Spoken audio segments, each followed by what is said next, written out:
Hi guys, मैंने एक coat सुना था। प्रीति जिंटा बोल रही थी। उन्होंने बोला था कि हर सक्सेसफुल लेडी के पीछे एक प्रोग्रेसिव आदमी होता है।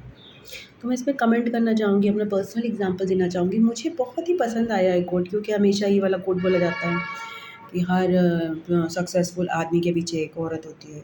बहुत कॉमन हो गया, बट ये वाला कोट बहुत अच्छा लगा because I think I am successful and I want to comment on this. How I want to comment on this is like the persons जिनके बारे में मैंने इतना सोचा नहीं इस कोट के पहले कि उन्होंने मेरी लाइफ में क्या रोल प्ले किया। कभी कभी ना लोग केवल साइलेंटली आपकी लाइफ में बहुत इंपॉर्टेंट रोल प्ले करते हैं, एक्टिवली नहीं करते। ज़रूरी नहीं है कि वो एक्शंस लेके आपको दिखाएं कि वो प्रोग्रेसिव हैं। Sometimes no action means progression. मेरी लाइफ में जो दो शख्स हैं जिन्होंने जो प्रोग्रेसिव थे is my grandfather and my father. Both were progressive men. How they were progressive men? Like first of all, my grandfather, उन्होंने मुझे कभी किसी काम के लिए नहीं टोका कि ये करना चाहिए नहीं करना चाहिए। ऑल्दो आपको नॉर्मली मेल्स करके नहीं टोकते, but I have no memory of him saying something like मुझे टोकना, या फिर इवन मेरे घर की किसी लेडी को किसी स्पेसिफिक लेडी लाइक जॉब को करने या ना करने के लिए रोकना। मैंने देखा है कि मेरे घर में जो मेरे से बड़ी लेडीज़ थी, उन्होंने हर तरह के जॉब में ट्राई किया। उनके सामने अगर उनकी इच्छा थी तो, अगर उनकी इच्छा नहीं थी तो उन्होंने नहीं ट्राई किया। बट माई दादा was never the person to say that घर की बहू काम करे या नहीं करे। He was a very progressive person and that's why वो आपके अंदर इम्बाइब हो जाती हैं वो क्वालिटीज़। उन्होंने कभी ये नहीं कहा ये करो वो करो, ये करना चाहिए वो करना, नहीं, उन्होंने ये कहा, उन्हें कोई टोका ही नहीं।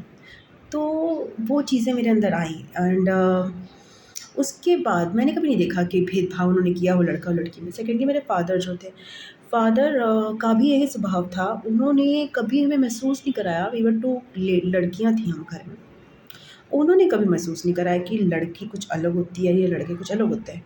वो बात अलग है कि मेरी मदर मुझे फ़ील कराती थी, बट मेरे फादर के ना माइंड में कभी था एंड ना ही उन्होंने कभी फ़ील कराया। तो वो एक इनहेरेंट मेरे अंदर था कि ना, in spite of but he was not very aggressive about it. He was not fighting with anybody कि नहीं लड़कियाँ ही होंगी, मतलब he was not a very feminist type.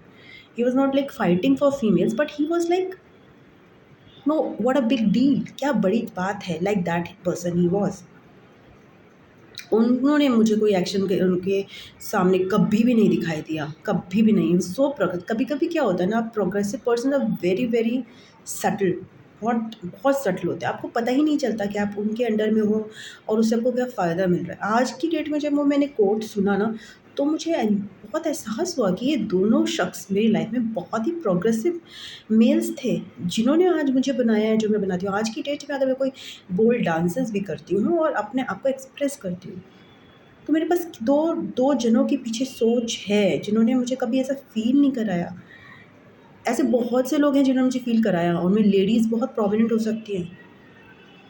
Even हाँ, प्रोग्रेसिव मेल्स में मेरे मामा जी का भी एग्जांपल आएगा। इवन आई वुड से अगर और भी मेल्स अगर मैं डालूँ तो और भी मेल्स आ जाएँगे, मेरे कज़िन्स भी आ जाएँगे। बट जो मेन मेरी बचपन के जो मेमोरी है,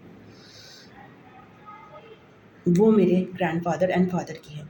उनकी वजह से आज तक, आज भी मुझे नहीं लगता कि, मतलब मेरे माइंड में बहुत सारा सोशल स्टिग्मा आया कि लड़का लड़की, लड़का लड़की, लड़की को आराम करना चाहिए। नहीं, नॉट आराम नहीं, बट लड़की को, लड़की लड़की होती है, उसका ये नहीं वो नहीं वो नहीं। बट आज की डेट में अगर मैं कुछ भी प्रूव कर पा रही हूँ या अपने आप को साबित कर पा रही हूँ या फिर मैं अपने लिए स्टैंड ले पा रही हूँ, it's just not just because of them, but a very important role they have played by silently not not stopping me, by not giving any example to me जिससे मुझे लगे कि नहीं लेडीज़ काम होती है। उन्होंने मेरे सामने कभी कोई एग्जाम्पल सेट नहीं किया, ना मेरे फादर ने मेरी मदर के खिलाफ कभी कुछ सेट किया। मैंने कुछ भी ऐसा पॉइंट अपनी 20 ईयर्स की लाइफ में कभी भी ऐसा कुछ पॉइंटर नहीं सुना उनके मुँह से, जिसमें ऑल्दो ही वॉज या although he was angry person, he was very angry, he lost control.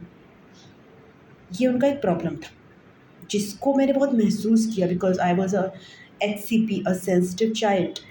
तो वो मैंने बहुत लाइफ में महसूस किया throughout, and this was the image that I formed of him. But अगर मैं उस इमेज को, जो उनकी एक बैड क्वालिटी है, और अपने अंदर के परफेक्शनिस्ट से ना देखकर एक ह्यूमनली देखूँ, अगर मेरे बच्चे मुझे देखते हैं तो मैं भी एक एंग्री पर्सन हूँ, मेरे को भी बहुत बहुत गुस्सा है। तो क्या मेरे बच्चे वो गुस्से वाली इमेज ही रख रहे हैं मेरे लिए? नहीं, वो मुझे कंप्लीटली देख रहे हैं। तो अगर मैं अपने फादर को कंप्लीटली देखूँ तो मेरे सामने कोई एग्जांपल नहीं आता जो उन्होंने दिखाया हो कि लेडीज़ हो तुम, तुम्हें ये करना चाहिए क्योंकि तुम लेडी हो।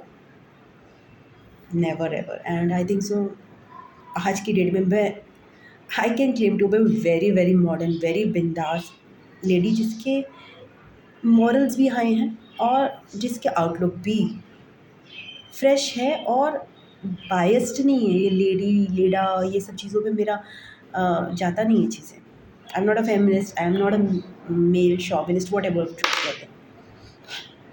तो मैं वो चीज़ें नहीं है मेरे अंदर। क्यों? क्योंकि there were males which I respected actually, which I just मतलब मेरे मतलब कुछ और चीज़ें भी थी जिससे मैं हमेशा कम्युनिकेशन गैप्स बहुत रहे। बट आइडियोलॉजीज़ जो है, अगर मैं आज पीछे मुड़ के वो कम्युनिकेशन गैप्स को अगर हटा के देखूँ, तो आइडियोलॉजी बहुत फंडामेंटल थी, बहुत फंडामेंटल। सो यार बस इतना ही शेयर करना था। चलो, थैंक यू, बाय बाय।